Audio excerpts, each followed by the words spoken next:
Olá, humanoides! Espero que estejam todos muito bem, eu tô bem também e a gente vai fazer um vídeo diferente, isso porque a Júlia recebeu um desafio. A Júlia do canal Laboratório da Júlia, Júlia Labs na Twitch, você conhece, né? Sei. Pois muito bem, ela está desenvolvendo esse projeto junto com seus seguidores lá no chat, enquanto ela está ao vivo na Twitch. É uma comunidade, muita gente lá também tem canal no YouTube, também faz live na Twitch, inclusive eu tô no meio. O desafio é o seguinte, recebemos esta imagem, né? A Júlia recebeu essa imagem com o título Boneco Dançarino e a gente precisava interpretar isso. Então tem um bonequinho aí, mais ou menos parecido com um fantasma, será? Não sei. Umas notinhas musicais e algo indicando que ele gira, né? Tem até um circulinho ali embaixo. Daí veio todo um brainstorm com o pessoal dando ideias lá através do chat, sugestões feitas no Tinkercad também, a modelagem. Algumas coisas foram pensadas e, sim, utilizaremos o kit chamado Electroblocks. Fomos projetando, até que chegamos em algo parecido com isso aqui. Temos um fantasminha aqui com seus bracinhos e na parte de trás nós temos então um motor com uma rodinha ali embaixo. Daqui a pouco a gente tenta explicar isso aqui melhor.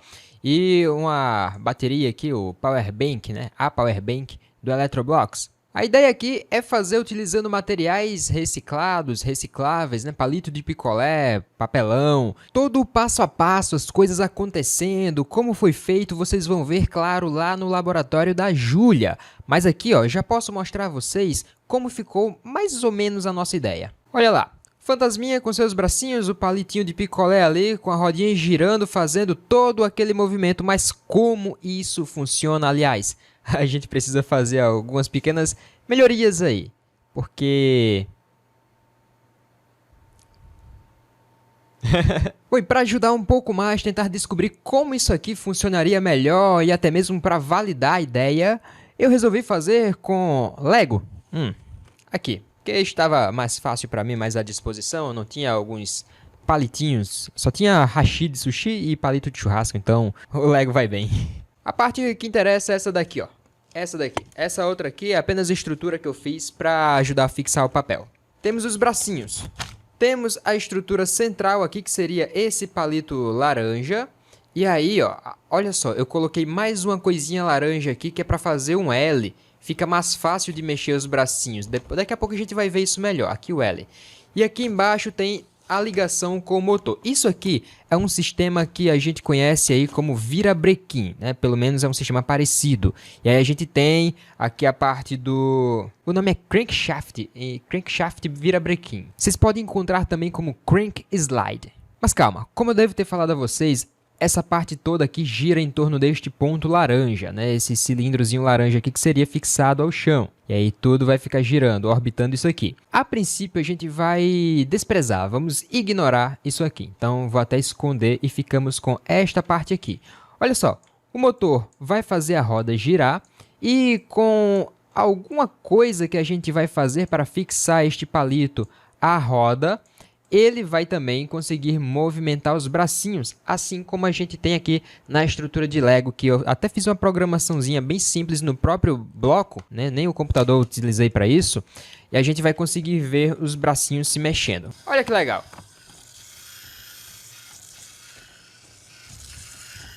Mas para mostrar melhor ainda esse funcionamento, eu tenho uma outra ideia.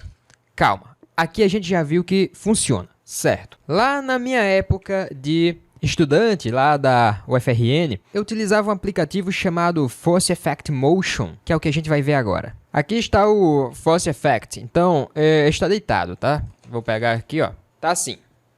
Bom, vou explicar cada coisinha aqui para vocês. Começando aqui por este circulinho laranja aqui, essa setinha. Esse aqui é o motor, tá bom? A Júlia, ela está utilizando uma roda como essa daqui, ó, que é uma roda que vem com aquele motor amarelinho. Esse aqui, ó. E para ter uma alavanca, uma distância do eixo para que possa empurrar girando, para fazer o braço de alavanca, a manivela, né? Como esse aqui, por exemplo, ó, que quando girar eu posso escolher esse ponto aqui para fazer as coisinhas se moverem. Ela precisa então colar aqui uma taxinha, então ela colou uma taxinha, tarraxinha, depende aí de como você fala. Que é justamente para ter uma distância do centro da roda, aqui ó, o centro da roda, o centro dessa outra é aqui. Então, seria este pontinho aqui, o centro da roda, com uma distância, né, para criar aí um braço de alavanca, não, uma alavanca, uma manivela. A gente, então, escolhe um pontinho fora, né? Aqui eu tenho a possibilidade no Lego de colocar uma viga e ter alguns furinhos aqui que eu posso escolher, né, alguns módulos. Já que ela precisa colar uma tachinha ou uma tarraxinha, depende de como você fala, né? Vai utilizar cola quente e aí a gente precisa saber essa distância do centro até a tarraxinha, né? A tachinha. Eu vou falar só tachinha. Belezinha, né? Então tem 4 nomes principais aqui que a gente vai precisar lembrar. Esse aqui, que talvez a gente possa chamar de manivela mesmo. Este outro que vem desta pontinha, né, que tem aqui o A1, até a outra ali, esta haste, que a gente chama de biela. Temos essa outra aqui, ó, retinha, que a gente pode chamar, lá a gente estava chamando de palito central, né? Aqui a gente pode chamar de slider, né? Já que isso aqui é um sistema crank slider, slide crank. Crank é justamente a manivela. E aí temos essa parte de cima que são os bracinhos que eu coloquei aqui de duas formas diferentes, né? Aqui pode ser um bracinho com um ângulo maior que 90 graus e este outro bracinho aqui com um ângulo de 90 graus, né? O bracinho mesmo, a parte que nos interessa, né, que a gente vai ver, seria essa daqui. Só que eu coloquei aqui um L, vocês podem até ver aqui, ó, no Lego, eu coloquei um L também, isso aqui é fixo, olha só. Ele mexe junto, tá bom? Esse Lzinho aqui, ó. E aí temos essa pecinha aqui, um conector. Disse que seriam 4 principais, né? Justamente porque essa quinta aqui, eu não sei exatamente o nome, mas a gente talvez possa chamar de conector. É o conector dos bracinhos, tá bom? E aí, sabendo disso, a gente precisa então calcular mais ou menos aí a amplitude. Eu vou dar um play nessa parte aqui que tem só um bracinho, tá? O outro lado eu tirei. Então, vamos dar uma olhada. Vai começando aqui na metade da amplitude, vai descendo ali para a mínima amplitude, né? E aí vai lá no outro lado de novo. E vem a máxima. O que é que significa isso de mínimo e máximo?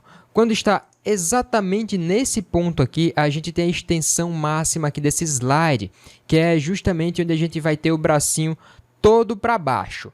E aí, à medida que ele vai girando de novo, ele vai passando pelo meio aqui, teoricamente estaria no meio o bracinho.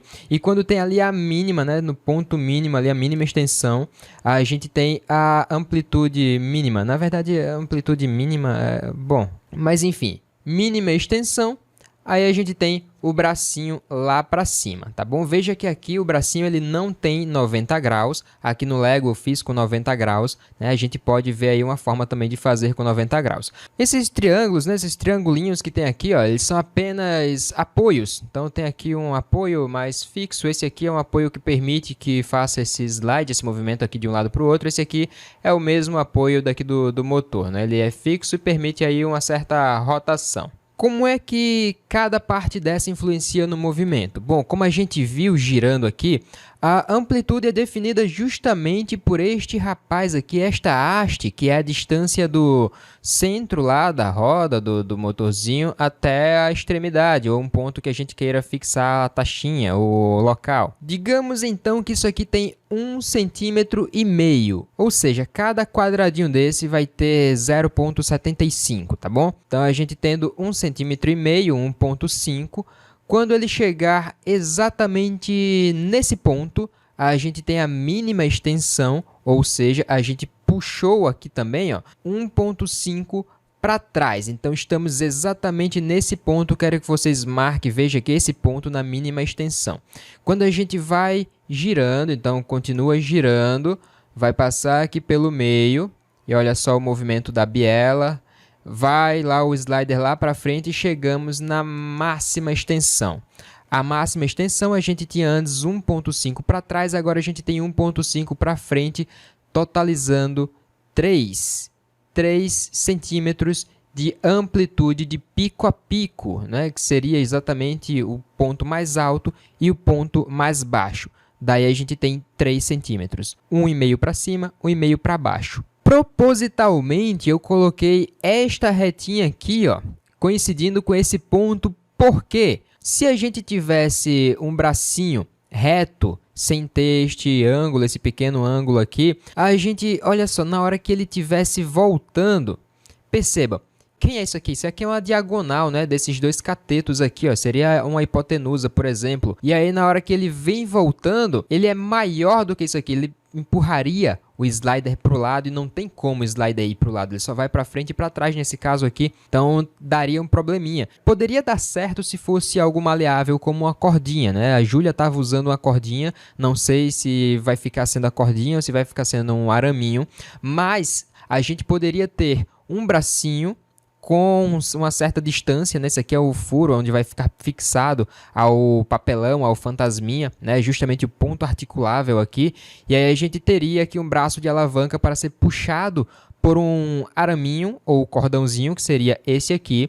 E quando a haste, né, o slider fosse para frente e para trás, mexeria esse bracinho. Eu vou mostrar agora como eu fiz isso aqui com o Lego, tá bom? Eu vou mostrar no software, é Lego Digital Designer o nome. E aí vocês vão poder ver cada pecinha aqui, a gente comparar com isso aqui, a Júlia poder comparar também com o fantasminha que ela tá fazendo com o papelão e os palitos. Lego EV3, beleza, e por onde eu vou começar? Aqui no kit da Lego eu tenho dois tipos de motores, mas a Júlia ela já tem definido que vai ser aquele motor amarelinho. Então, como a gente não tem como mudar o tamanho dos motores, e temos sim como mudar o tamanho da peça, do fantasminha de papelão, das hastes e tal, a gente começa pelo que não tem como mudar, que é justamente o motor, nesse caso o motor e a roda. Então eu já vou começar colocando aqui o motor, que vai ser esse, virar. Olha que barulhinho bonito. É quase um ASMR, né? Olha lá. Muito bem, mas eu vou querer começar com ele ou na amplitude máxima ou na mínima. Então eu vou girar logo isso aqui, ó, porque a gente vai conectar um desses dois pontinhos aqui. Então, deixa eu dar uma girada aqui. Prefeito. Não, não tá prefeito. Agora deve estar. Pois muito bem. Eu preciso ter uma biela que seja um pouco maior que isso aqui. Isso aqui é uma viga de 7, módulo 7. Beleza, então eu não tenho de 8, eu vou ter uma de 9, que são números ímpares. Talvez eu consiga mudar de cor? Ok. Se eu quiser na amplitude mínima, é só chegar aqui e encaixar ali, belezinha? Agora, como eu quero na máxima, né? Depois de girar e ficar lá pra cima, então eu vou ter que colocar um bichinho desse aqui, ó, pra cima aqui. Isso. E aí, agora, vem pra cá. Calma lá, uma pequena alteração aqui, ó. Eu coloquei aqui um pino que tem fricção. Então eu quero um que não tenha, um conectorzinho que não tenha fricção. Ou, aliás, tem, mas é reduzida, né? É tipo sem atrito. Esse barulho é mó bonzão. Mas é doido.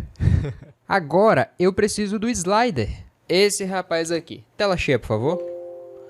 Aqui, a gente vai ter um pequeno guia, tá?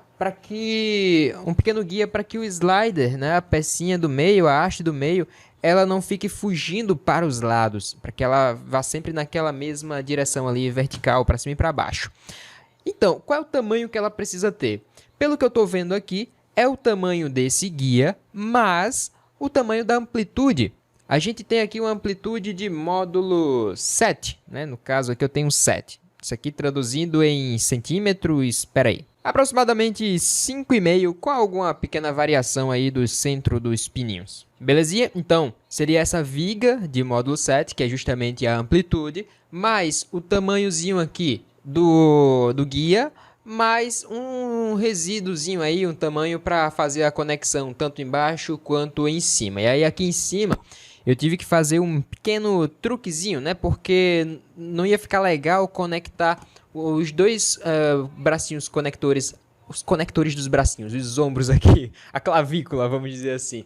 Não teria como conectar os dois, teria, mas ia ficar meio chato. Os dois no mesmo pontinho aqui. Então, o que eu coloquei? Eu coloquei um Tzinho. Então, tem um T aqui por baixo, para ficar um pouquinho mais distante aí, ó, os pontinhos. E aí vai. Bom, deixa eu explicar aqui. Temos o motor, a roda. Isso aqui é justamente a partezinha lá da roda mesmo. É onde tem o centro da roda, a taxinha, tá bom?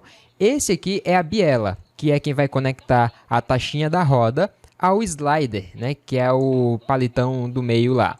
Esse slider tem o guia, e aí eu estou utilizando aqui um de 15, só porque vai dar espaço de sobra, mas nem precisaria, tanto que eu estou colocando até aqui no 14, tá vendo? No módulo 14, são 15 furinhos, estou utilizando aqui o 14, e mais essa partezinha aqui de cima, né, porque se eu fosse colocar lá, né, eu mostrei aqui, se eu fosse colocar, ia dar uma bronquinha, né, para colocar os dois as duas clavículas, os dois conectorzinhos do bracinho no mesmo furinho central. Então, coloquei aqui um do lado, outro do outro e vamos lá. A gente precisa então desse rapazinho aqui, ó, que é um conector sem atrito, tá? Colocar para cá, outro para cá e aí vem os bracinhos, só que tem o tal do detalhe, porque a gente está aqui na amplitude máxima, na extensão máxima desse slider. Corta pra mim aqui, isso. Ó, eu soltei aqui a biela, tá bom? Então, tem esses dois olhinhos aqui em cima, mas era só para segurar o papel, tá? Olha só, se a gente puxar aqui para baixo, ok, os bracinhos sobem até o limite aqui que a gente definiu, né? Ali, começando aqui no guia do slider, beleza. Se a gente subir, os bracinhos descem. Porém, se a gente subir além do horizonte aqui, ó, desse horizontal aqui, se a gente subir além disso, os bracinhos começam a subir novamente. Ah, mas eu tô com um pequeno impedimentozinho aqui. Calma lá, deixa eu puxar. Dica para tirar peças muito presas do Lego. Pega um alicate, mas coloca alguma coisinha em volta para não machucar a peça. Não aperta na peça, apenas posiciona, segura um pouquinho e puxa, tá bom? Sem fazer muita força para não machucar a peça. Continuando. Quando desce, os bracinhos sobem até o limite. Quando vai subindo, passa do horizonte, os bracinhos começam a subir novamente. Deixa eu puxar aqui, ó. Começam a subir novamente até a extensão, né? Aqui do que a gente chamou de clavícula, né? Desse conector ao bracinho. Então, o que eu pensei é colocar a extensão máxima até mais ou menos aqui, ó. Um pouquinho abaixo dessa linha horizontal, né? Que aí é o deslocamento que a gente tem necessário, é o útil, né? Quando ele tá lá embaixo, os bracinhos sobem. Quando ele vem até aqui, os bracinhos descem. E é isso. Aí, esse valor aqui é a nossa amplitude de pico a pico. Né? Que se esse movimento, inclusive, a gente vê também na eletrônica. A gente consegue ver aí o círculo utilizando seno e cosseno para calcular a amplitude da corrente elétrica, lá quando a gente está calculando. E aí a gente tem, por exemplo, uma certa variação. Deixa pra lá. Depois a gente fala sobre isso. Demorei um pouquinho para fazer isso aqui. Mas vamos lá. Acho que nem vai funcionar porque não é a do programa, né? Então, simular isso aqui não é muito bem a dele. É. Pelo menos mexeu. É isso. Uma coisa que estava sendo comentada agora aqui na live da Júlia é que sobre o tamanho da biela, né? Que é essa pecinha aqui. Olha, eu acredito, tá? Que não tem um tamanho padrão, porém, se ela for muito pequena, na hora que ela tiver... Bom, deixa eu tentar simular ela aqui um pouquinho na vertical, ou melhor, na horizontal. Simular não vai dar bom não, mas vamos aqui. Esse aqui é a parte da roda, né? A manivela ali, aqui inclusive no meio aqui, é o centro da roda até a taxinha ali a lateral. A biela, se ela for muito pequena, veja que vai diminuir aqui esse ângulo e... Eu não me contento só em falar. Certo, olhem para isso. Em pretinho aqui é a biela, em branco é o slider, né? Vocês já sabem. E aí, quanto menor for a biela, mais deitadinha ela fica quando a manivela, né? A roda estiver ali com o eixo na horizontal. E aí, para empurrar esse slider para cima nessa situação aqui, quem vocês acham que vai ter mais facilidade? Óbvio, quando for maior a biela. Porque a gente tem uma resultante vertical, resultante ali no Y maior, tá bom? Aqui no mini... pequenininho ali fica meio complicado, mas pode ser que funcione, dependendo aí da situação, acho que vai. Em contrapartida, se utilizar uma biela grande, vai ficar grande. Daí, Júlia, se o fantinho aí fosse maior, acho que seria um bocadinho mais fácil. Belezinha? E aí, uma outra coisa que eu também acho bastante importante é isso aqui, ó. Ter um braço de alavanca. Ótimo, já ajuda. Sempre ótimo. Tô ouvindo a Júlia aqui enquanto... Uma coisa que eu acho super importante é ter esta distância aqui, ó. Um braço de alavanca para poder puxar os bracinhos, para poder movimentar mais fácil. Porque se for ele retinho aqui, fica um pouco complicado, ainda mais se for rígido, né? Utilizando os fiapinhos, as cordinhas... Tudo bem, né? Quando ele desce, ele consegue puxar, depois que ele sobe, né? Ele folga ali, depois que ele sobe, ele consegue tensionar de novo, dá para mexer. Então, se for utilizar dessa forma aqui, bom, foi como eu fiz e funcionou. E aí, um super detalhe aqui é que eu fiz isso aqui com Lego, né, utilizando Lego, e a estrutura que eu montei eu fiz para que a gente pudesse fazer com outras coisas também, como papelão, palito de picolé, algum outro tipo de estrutura, e poderia ter sido totalmente diferente para utilizar, sei lá, o máximo potencial das peças do Lego. Inclusive, a gente tem que fazer um vídeo falando sobre a utilização de Lego, até mesmo na Olimpíada Brasileira de Robótica. Tem muita gente que diz, utilizar o Lego é fácil demais, eu quero ver com Arduino. Será que é realmente tão fácil assim? A gente tem que conversar sobre isso. Vocês conhecem o Eletroblocks? Tô aqui no meu Instagram, a gente vai pesquisar aqui, ó, Eletroblocks. Vá lá, Eletroblocks. É um produto incrível, vocês precisam conhecer, desenvolvido por brasileiros. A Júlia, inclusive, tá aí ela, ó, aparecendo aqui na tela. Ela é a desenvolvedora, a engenheira, desenvolvedora do hardware desse produto aqui. E ela participou do nosso Papo Humanoide, que vocês vão ver em breve, assim que eu conseguir editar. Vou colocar o link aqui abaixo, belezinha? Dá um pulinho lá no canal da Júlia, na live dela, no meu também. Vou deixar os links na descrição. Um grande abraço a todos e até o próximo vídeo.